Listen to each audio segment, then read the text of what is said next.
ഇപ്പോൾ സ്കൂളുകളിലൊക്കെ നല്ല ബുദ്ധിമുട്ടാണ് ADHDക്കാരെ മാനേജ് ചെയ്യാൻ. പക്ഷേ മാനേജ് ചെയ്യാം. അവർക്ക് പ്രത്യേകം ക്ലാസ് റൂം അറേഞ്ച്മെൻറ്റ്സ് നമ്മൾ ചെയ്യുവാണെങ്കിൽ അവരെ നമ്മൾക്ക് മാനേജ് ചെയ്തുകൊണ്ട് പോവാം.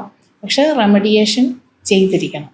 ആ കുട്ടികളെ എങ്ങനെ മാനേജ് ചെയ്യാമെന്ന് പേരൻറ്റ് പഠിച്ചിരിക്കണം. അതുപോലെ തന്നെ നല്ലപോലെ കുട്ടിക്ക് ട്രെയിനിങ് കൊടുത്താൽ അവർക്ക് നല്ല അച്ചീവ്മെൻ്റ് ഉണ്ടാക്കാൻ പറ്റും. ADHD ഉണ്ടായിരുന്ന പിള്ളേരൊക്കെ എനിക്കുണ്ടായിരുന്നു. ഒത്തിരി കുറുമ്പതരങ്ങൾ കാണിക്കും, പക്ഷെ അതൊന്നും തിരിച്ചറിയത്തില്ല. ചെറുതിലേ മുതൽ അവനെ വേണ്ടവണ്ണം മാനേജ് ചെയ്യാതെ പോയതുകൊണ്ടാണ് അവർക്ക് ഈ സ്വഭാവ വൈകല്യങ്ങൾ ഉണ്ടായേക്കുന്നത്. ചിലർ കോണ്ടാക്ട് ഡിസോർഡറിലേക്ക് പോകാറുണ്ട്. അത് നമ്മൾക്ക് മാനേജ് ചെയ്യാനായിട്ട് ഒത്തിരി ബുദ്ധിമുട്ടുള്ള കാര്യമാണ്. അങ്ങനെയും വന്നിരുന്ന കുട്ടികളെ അപ്പോൾ 6-7 വർഷം എടുത്തു ആ ഒരു കൊച്ചിനെ റെഡിയാക്കി 12th പാസ്സാക്കി വേറെ പ്രൊഫഷണൽ കോഴ്സ് പഠിച്ച് ജീവിക്കുന്നു. അതൊക്കെ സാധ്യമായിട്ടുള്ള കാര്യമാണ്. പക്ഷെ നമ്മൾ ഇത്രയും ദീർഘകാലം അതിനുവേണ്ടി ശ്രമിക്കണം. അപ്പോൾ അവർക്ക് നല്ലൊരു ലൈഫ് ഉണ്ടാക്കിയെടുക്കാനായിട്ട് പറ്റും.